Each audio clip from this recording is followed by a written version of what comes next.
Hi, my name is Angie Wong, and I am president of Legacy PAC. We just came off a huge bus tour across the nation where we went and supported Republican candidates that were running in the midterm elections. We're going to do it again in Georgia for Herschel Walker during his runoff. And of course, we're mobilizing for the big presidential run in 2024. We would love your support and your donations to help us hold the line for the America First agenda and to support the next generation of conservative leaders. So please go to legacy-pac.org. That's legacy-pac.org. Thank you so much for your continued support.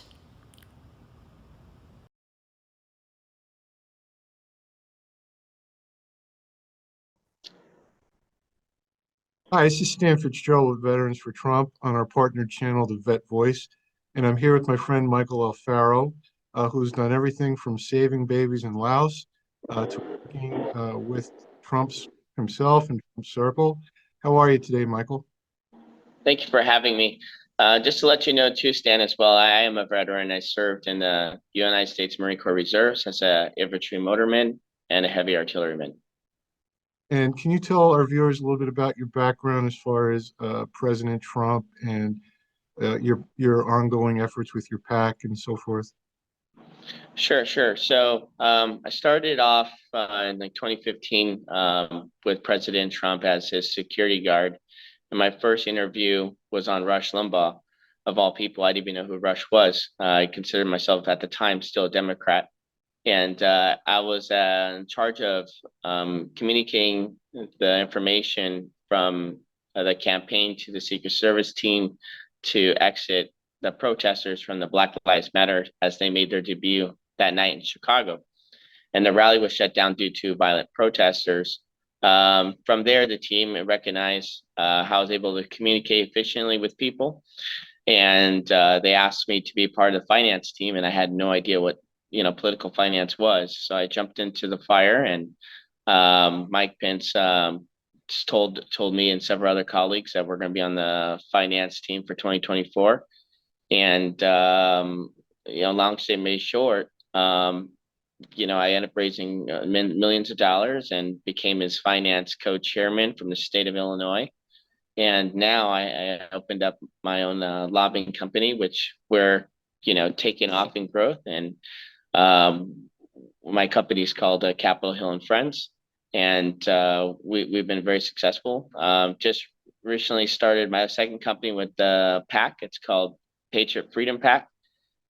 We went out and we focused on Alaska, and we supported Sarah Palin as a congressional candidate, and we also supported Kelly Tshibaka, who's running as a U.S. Senate. And unfortunately, we came up short due to ranked choice voting. However, with $400,000 that we raised and we put the PAC together in less than 4 weeks, we were able to move the needle. Kelly Tshibaka and Sarah Palin lost by 6,000 votes.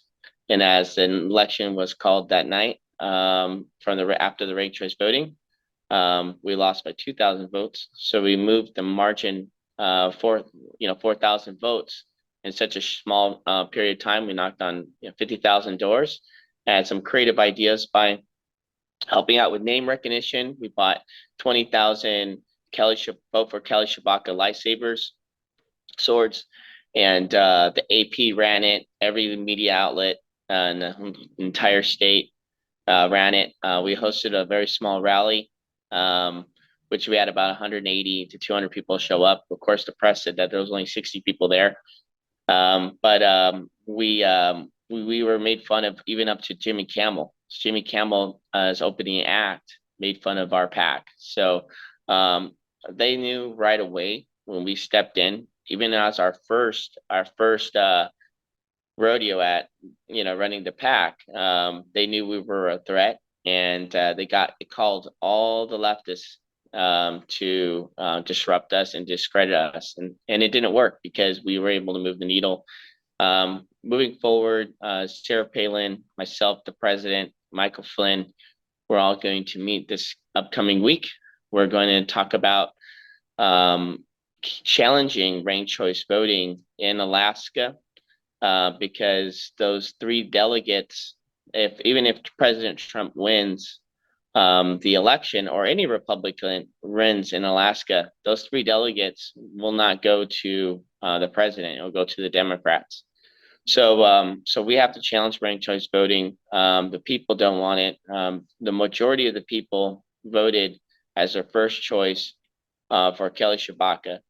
And with down choice voting, meaning your second vote, third choice, or fourth choice as who do you want to be your senator, because the Democrats and Kelly Tshibaka, Lisa Murkowski had more votes from the second choice, third choice, and fourth choice. They ended up coming out the victors in that election. So we're going to challenge that. We're going to raise about $1 million. We already have the legislation already whipped up and written and ironed out, and we're going to introduce it to hopefully pass at the state level into law. Ranked choice voting is going to be funded by George Soros and the political elite ruling class, and not just from the Democrats, but also from the Murdoch family. The Murdoch family is pumping in millions of dollars from Fox News, and they are wanting ranked choice voting in every state in America. And so what we're seeing is ranked choice voting is already now established in several places.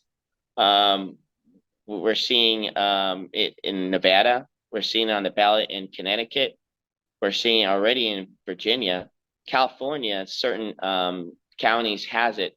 And what's funny is that the Democrats who putting this in, they're now losing their own chairs.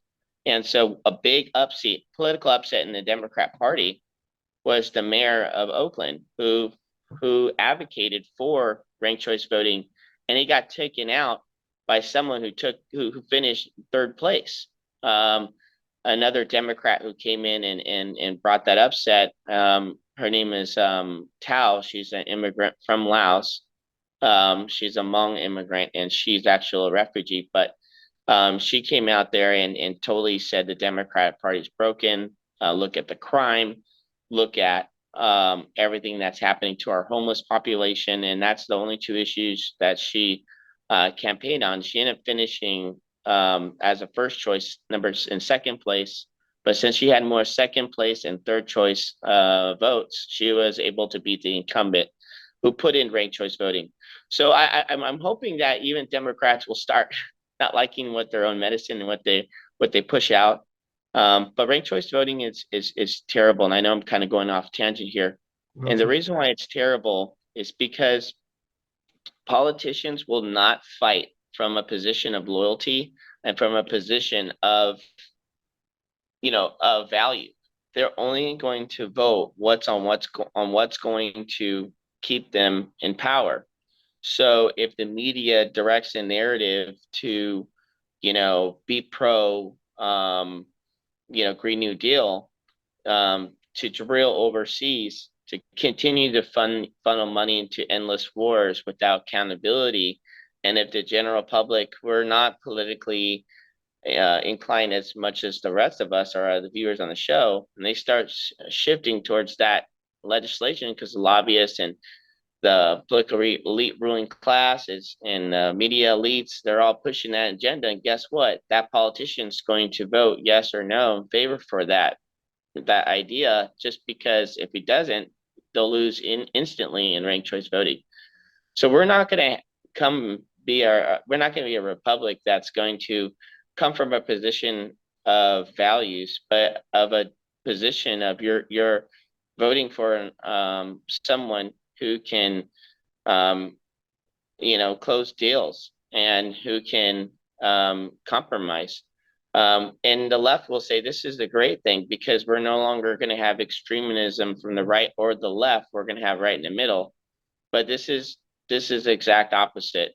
Where we have right, and we have a position of right in the middle, at most times, that means that they have no spine, they have no backbone. They're just a jellyfish. They're just there to keep them in power, keep their friends in power, and keep big government in power. So it's detrimental to our republic. It's detrimental to our democracy. And ranked choice voting has to be the #1 issue, more important than even the presidential race. because it's long term. It's long term, and we will never get our republic back. Yes, that's definitely something that we as a country have to have our pundits across. I'm sorry? Oh. Go ahead, you're good. Ranked choice voting is definitely something that we all have to get together on and push back on. And we have a problem with open primaries in some states as well, as far as the primary cycle. But one of the things that you and I talked about recently was outreach. And one of your field of expertise was Asian outreach, which came up here in Georgia. And I thought you had some very good plans and background on how to implement them.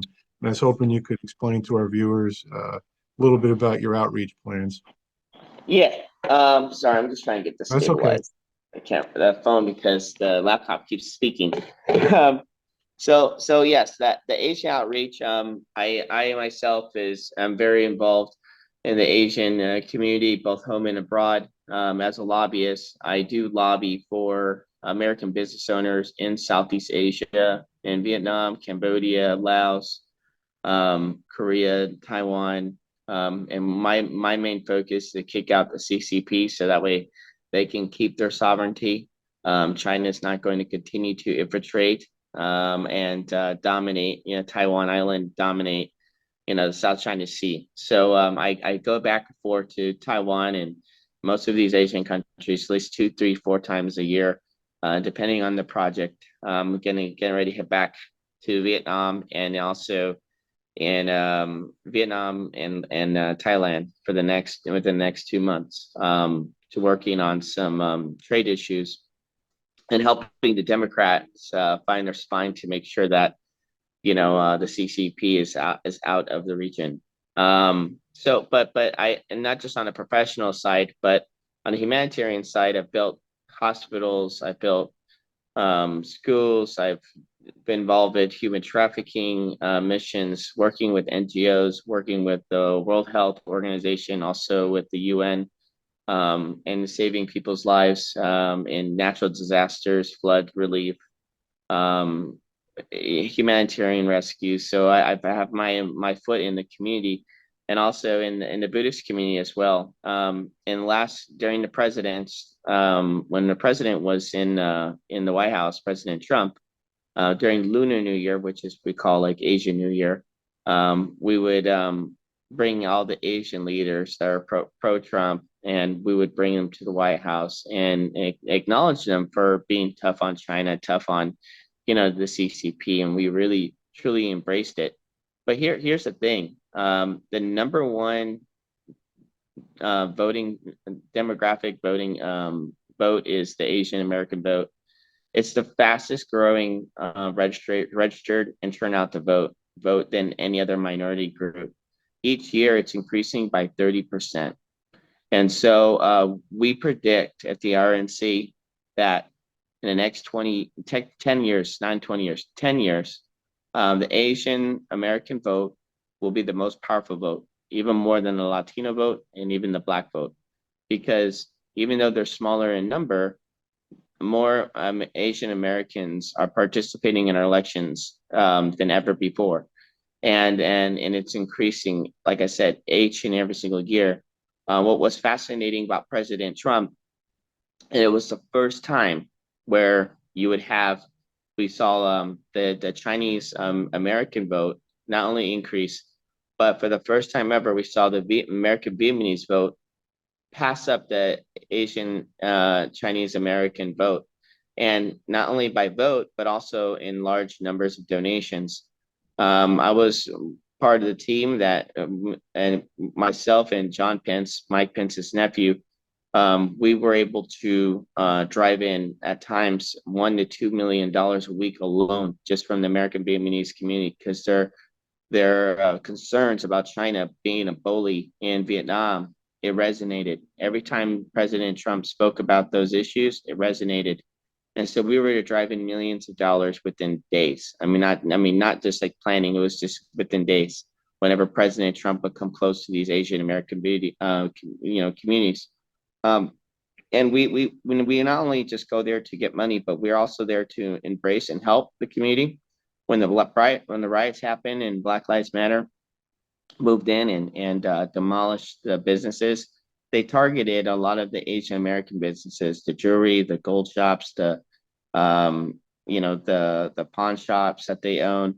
A lot of the Asian American businesses are blue collar, they're non-union, small mom pop businesses, and they they target them and they beat them down.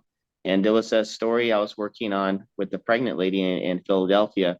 She was pregnant and she saw from from her cameras from her home that the home was raided, and they jumped in, and she jumped in her car and go to her shop and said, please don't steal anymore. I mean, this is my true shop.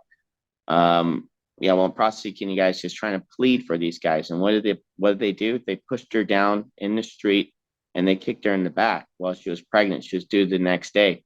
And so she had complications, and she almost lost that child. So we broke that story out in the Asian community and people were outraged. But unfortunately, that was just the start of it. The Asian hate crime, according to Voices of America, has increased from 300 to 1,000% in many communities. And so now many Asian American entrepreneurs has to take measures in their own hands by being concealed, by getting a permit to, for firearms training. They're opening up courses throughout in the very bluest districts and the very bluest states. And a lot of entrepreneurs are even donating 150 to $500,000 for drones, because the Asian Americans that are walking in their communities, they're not safe, and they're being bullied, they're being targeted for COVID, and they're being blamed. And these patriots, these Asian Americans hate China. That's why they're here. They love our country. And it's crazy to think that with the budget of shorting, and obviously with the attorney generals across America not prosecuting these hate crimes, but letting them literally get in and get out of jail, it puts a real hardship on the Asian American community. So they're taking action. They're fighting in their legislators, the local chairs, and they're buying drones, and they're advocating for being tougher on the law. So we're not just a political team that just goes in there, and but we also maintain those relationships. And I think that's critical. Even as an employee of President Trump, I get frustrated at times, because we need to bring in not just an Asian face, but someone that really loves and touches and who marinates with the community, both home and abroad. And so one of the things that Herschel Walker can do right now is talk about those Asian hate crimes. The Asian hate crimes, Asian communities, and like in Chinatown, and if you look at Atlanta, they're crying for one thing: drones. They want drones overhead to make sure that they're safe when they go shop at the local markets. They have a tradition called Chinese market in back at home, and they love the farmers market because it resonates with them back at home. And they love to have pick fresh fruit. They love to buy things that are non-incorporated. They love supporting local shops, and this is what they delight in. And they're hardworking people, and they don't feel safe under Warlock. They don't feel safe at all. They made their plead, their cries. So one of the issues we can talk about is how can we solve Asian hate crime, a hate crime against Asian Americans, and that's by being tougher on laws. One of the things that President Trump did with the White House Asian Initiative program, he passed a law under his executive, not law, but he signed in as an executive order that if you are charged with an Asian hate crime and it relates to COVID, you're not allowed to post bail. And so the Asian community really saw that as a hope moving forward, because no one can get away with bullying them anymore. And so I think what we need to do is we need to remind the Asian American voters that, one, when President Biden ripped up all of President Trump's executive orders on day 1, day 2, day 3, day 4 in office, he ripped up the number one order that keeps them safe. If you commit a crime, a hate crime, you're not getting out. You're not posting bail. So I think we have to talk about the Asian hate crime in the community, and we have to show how we have to convince these voters how are we going to stop it, not just say we're going to be tough, but what are we going to do to bring it back. So Asian hate crime is number one issue. The second number issue with the Asian American vote right now is the fact that we have affirmative action. What we're seeing play out is we're seeing Harvard University is being sued at the Supreme Court by Asian American students because they can qualify, who are born here, who work hard here through their family values, and they can't even get into the schools due to affirmative action. And it's not allowing the best of the best to get into the schools. And they're fed up. And so they're spending millions of dollars, they're organizing, they're campaigning, they're watching exactly what politicians are involved in these Ivy League schools. And unfortunately, it's a lot of it is the Democrat leaders and even the crony leaders from the establishments from the Republican side. And so they're taking that fight because they feel that and they believe that if you're qualified to get the job, you should get the job. It shouldn't be on race, and it shouldn't be on if you're LGBTQ. It shouldn't be on any of that. It should be on one thing only: if you're qualified to do the job, if you're qualified to get in to school. So the Asian Americans are tackling those two biggest issues right now is Asian hate crime and affirmative action. Another issue that they're really afraid is the rise of China. As Ukraine war continues to play out, China feels emboldened. The problem with the Ukraine war, and this is just my experience working with the Ukrainian parliament as lobbyists and helping them arrange meetings with members of Congress. And I personally do support the war, make it clear on supporting Ukrainians. And I say this because Ukraine, and I do agree, there needs to be better transparency. There needs to be more, more accountability as far as how's the money allocated, where is it going to hands. But the problem with how this relates to the Asian American vote is they're watching Ukraine and they're watching Russia getting away. And the Russia keeps on advancing every single week because the Biden administration simply will not release the weapons in their hands. They'll cut big blank checks for endless money, which is terrible. But at the end of the day, it's going to take the executive office, not members of Congress, not members of the Senate, not the State Department, not the DOJ. It takes the executive office to sign off on anything that's American technology to get the weapons in the hands of these Ukrainians so they can take the fight to Russia. Now, because they know that Biden is a weak commander in chief and they know he's a weak leader, they know that everyone's hands is tied unless the bottom line is if Biden is going to get serious and get real and just sign and release the weapons that they need so they can fight, then Russia will continue to advance. And what this does is this boldens China. So what we're seeing is China is moving in corner by corner, military grade equipment on the border of China and facing towards Taiwan. And we project that Taiwan will be invaded within the next 2 years. Now, the thing about Taiwan is a unique island. It by miracle design. If you've ever been to Taiwan, you'll look out in the waves. You'll see the waves are about 10 to 15 feet every single day of the year. So it's almost impossible to do amphibious assault, meaning that you only have 2.5, 3 weeks a year to launch an amphibious assault on the ground. And because of the waves, because it's impossible, because all the troops on the ground will get seasick when they land on the shore. So what the problem with Taiwan needs, and they've been crying, and I do know leadership in Taiwan and the government, is that they want submarines. They don't have any submarines that can protect them with Tomahawk capabilities. They also want aerial IEDs. that can bomb send like IEDs on the ground, but also IEDs in the air that can detonate as they continue to intimidate and fly over.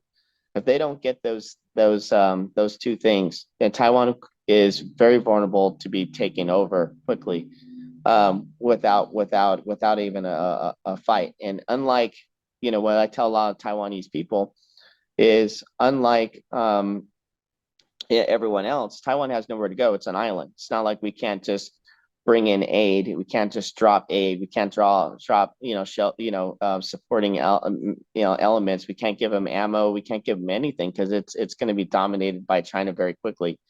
And what we're going to lose is a lot. We're going to lose the chip war because all of our chip is manufactured there.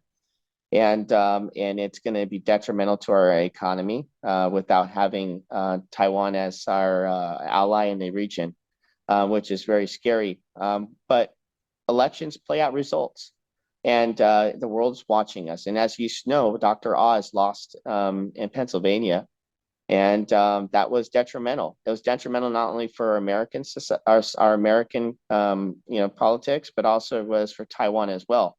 The Taiwanese people just had their election a few weeks ago, right after ours. And the Green Party, which is the toughest party on the CCP, lost. And not just lost a little bit, they lost in a landslide.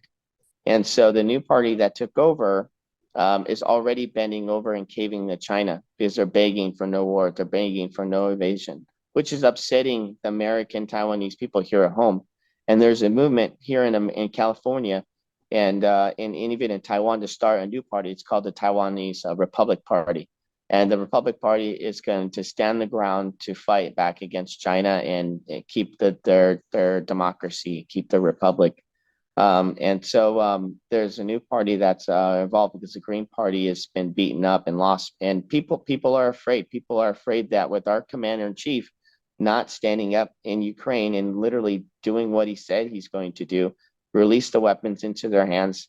They've been begging for over a decade for submarines and for aerial IEDs. And we haven't handed them over. And that's the bottom line. You look at Congress, they'll say, oh, we passed a bill, we're going to funnel in more money, more blank checks. That doesn't matter. It doesn't matter how much money you have in the world. If you don't have those submarine capabilities, you don't have aerial IEDs, you cannot stop China. And so that's what the leadership is talking about here in America and the Asian community. They're very afraid of Taiwan being invaded. The fourth issue, what China is doing is they're creating a China speed rail. So for transportation, and they talk about tourism, but really what it is, and the only true leader that spoke really hard against China's speed rail and brought this to light on the global scale was Secretary Mike Pompeo. Mike Pompeo is a hero to the Asian American community because he not only listened to them, but he also exploited other issues that they were unaware about. So the China speed rail has been a project in the making for the past 10 years. And when the China speed rail is made, it goes through Laos, Cambodia, a little bit in Vietnam, and throughout all in Thailand as well, all throughout the Southeast Asia Sea. Now they say, hey, don't worry about it. We'll build it for you, and then you can pay us back. But they're building this high speed rail knowing that these smaller, poorer countries can never pay it back. And when they built it, they also made an agreement that they can own 10 miles to the right and 10 miles to the left of the speed rail, meaning that they won't get their sovereignty. And all they're doing is they're taking in their speed rail and they're flooding in, all their immigrations. So when we talk up to the Asian American voters, more the Southeast Asian voters, those that are knowledgeable about their country, or those who are immigrants from their country, we can relate to those messages about what's going on with our border. How immigrants are coming in, they're flooding in our border, they're taking our jobs, they're creating crime, they're not being fair, they're not respecting the American language, they're putting up their foreign language, they're not putting up our language. Those messages can easily I lost you. The China speed rail. China speed rail is also a fourth issue that's important to the Asian American vote. Well, Michael, as always, this was very educational for our viewers. I'm sure they're not hearing this on mainstream media, so I appreciate you taking the time to fill us all in on these very important global affairs. And thank you again, my friend, and I'm sure I'll catch you out on the campaign trail soon. All right, all the best. Oh, and before you sign off, how do people follow you on social media? Oh, I just have a Facebook page. It's just Michael Berry Alfaro. I'm not on Twitter and I'm not on LinkedIn or any of the social media. As you know, it's because my primary job is raising money for the president. I try to keep a low profile. But if you Google me, you'll see all the articles that liberal left, gets very upset about, and try to do everything they can to destroy anyone who's who's fighting for America. So. Well, thank you for your service to our country as a veteran and for serving President Trump. We appreciate you, and we'll talk to you again soon. All the best. Thank you. You're welcome.